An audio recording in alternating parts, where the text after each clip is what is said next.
جب بنگالی کو قومی زبان نہیں مانا گیا تھا، جب بنگالیوں کو پاکستان میں وہ حقوق نہیں دیے جا رہے تھے جس کی وہ ڈیمانڈ کر رہے تھے، تو کام تو 1960 1955 58 سے شروع ہو گیا تھا. لیکن جب 1971 میں پاکستان ٹوٹا تو ہم الزام اس کو دیتے ہیں جو اس وقت حکمران تھا یا جس کے ہاتھ میں اختیار تھا.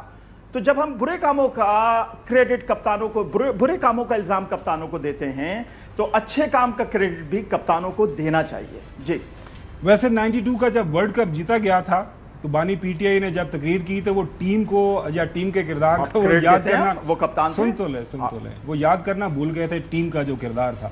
تو بڑی ان کے اوپر کرٹیسزم اکراس دا بورڈ ہوئی تھی کہ یہ تمام جو ٹیم ہے ان کو یاد رکھنا چاہیے. تو میرے خیال میں وہ ٹھیک کرٹیسزم تھا. یہ کسی ایک شخص کا فیصلہ نہیں تھا، کسی ایک بندے کا نہیں تھا. یہ میں وہی بتا رہا ہوں، یہ ریاست کا فیصلہ تھا. اور اب آپ کرکٹ کو دیکھیں، آپ کرکٹ کو اتنے بڑے عمل سے نہیں ملا سکتے. نیوکلیر پاور بننا 100 ورلڈ کپ پہ بھاری ہے.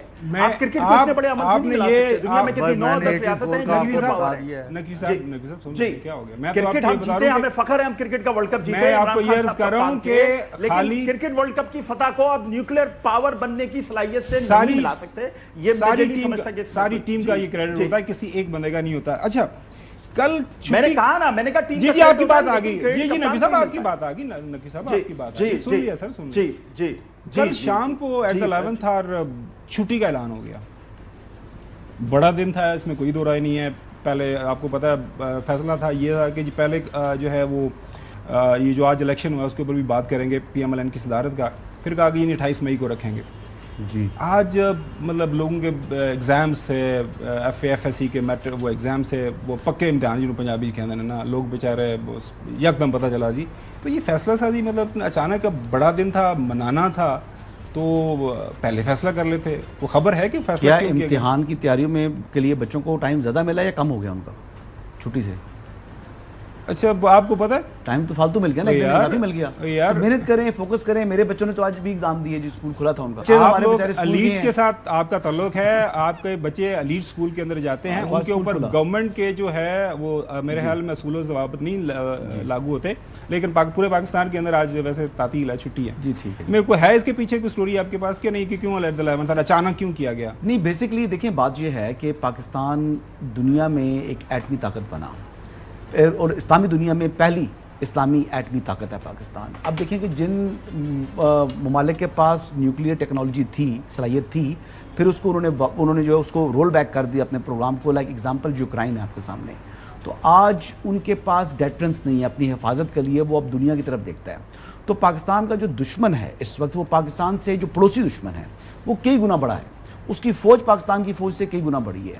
لیکن آج اللہ تعالیٰ کے فضل و کرم سے تمام لوگوں کا جی حصہ ہے اس میں. جو بھی لوگ رہے ہمارے ملک میں اقتدار جن کے پاس رہا اور جنہوں نے اس پروگرام میں اپنا حصہ ڈالا، میں تو کہتا ہوں کہ یہ تمام کا تمام کریڈٹ ان سب کا ہے. پہلی بات اسٹارٹنگ فرام ذوالفقار علی بھٹو، اور انکلوڈ اس میں آپ جنرل ضیاء الحق صاحب کو بھی کریں، اس میں انکلوڈ آپ جنرل پرویز مشرف کو بھی کریں. حالانکہ وہ ڈکٹیٹر ہیں لیکن ان کے پاس جب یہ پروگرام تھا تو انہوں نے اس کی اچھے طریقے سے کیا. تو آج پاکستان جو ہے وہ دفاعی لحاظ سے ایک مضبوط ملک ہے. پہلی بات. دوسری چیز یہ ہے جی کہ پاکستان کا جو پڑوسی دشمن ملک ہے، آج پاکستان نہ صرف اس کی آنکھوں میں آنکھیں ڈال کر بات کرتا ہے بلکہ ضرورت پڑنے پر منہ توڑ جواب بھی دیتا ہے. اور ہندوستان کو یہ معلوم ہے کہ اگر پاکستان کے ساتھ وہ لمبی وار میں جائے گا تو پھر ہندوستان کا بھی کچھ نہیں بچے گا. تو یہ اللہ تعالیٰ نے پاکستان کو، پاکستان کے عوام کو یہ پلوامہ کا جواب دیا ہے. اس کے بعد ابھی بھی آپ کے ایک اور پڑوسی ملک کے ساتھ ابھی تھوڑا سا مسئلہ ہوا تو وہاں پر جو دہشت گرد تھے ان کو بھی ہمیں ٹارگٹ کیا. تو پاکستان اس وقت خطے کی ایک طاقت ہے، اور جتنا بھی کوئی بڑا ملک ہے دنیا کا وہ پاکستان کو ایک طاقت سمجھتا ہے. پاکستان سے الجھنا اتنا آسان نہیں ہے جتنا ایسے ملک کے ساتھ الجھا جا سکتا ہے جس کے پاس نیوکلیر طاقت نہیں ہے. تو اللہ کا شکر ہے جی. اور نواز شریف صاحب کا یہ کریڈٹ یقینی طور پر ہے کہ 28 مئی 1998 کو انہوں نے ایٹمی دھماکے کیے. یورپی یونین کی طرف سے بہت پریشر تھا، امریکہ کی طرف سے بہت پریشر تھا، ایون جاپان کی طرف سے بہت پریشر تھا. جاپان کی جانب سے بھی بار بار پاکستان سے رابطہ کیا جا رہا تھا اور کہا جا رہا تھا کہ کسی طریقے سے پاکستان جو ہے یہ نیوکلیئر ویپنز کی دوڑ سے باہر نکلے. کیونکہ آپ کو پتا ہے کہ واحد ملک ہے جس کے اوپر یہ آپ بیتی گزری ہے کہ نیوکلیئر جو ہے وہ بم گرا تھا امریکہ کی جانب سے ناگاساکی اور ہیروشیما کے حوالے سے. تو ان کو اس کے ایفیکٹس کا پتہ ہے، تابکاری جو پھیلتی ہے. لیکن پاکستان نے نہ صرف ٹیسٹ کیے لیکن آج تک جو ہمارے ٹیسٹ ہوئے ہیں کوئی ریڈیشن کسی طرف کوئی چیز بھی نہیں ہوئی. یہ بالکل پاکستان کی کامیابی ہے اور پاکستان کی ناظرین، میزائل ٹیکنالوجی بھی ایسی ہے کہ وہ ان نیوکلیئرز کو اٹھا کر کئی ہزار میل تک جا کر ٹارگٹ کو جو ہے نا وہ ٹارگٹ کے اوپر جا کے ہٹ کر سکتی ہیں.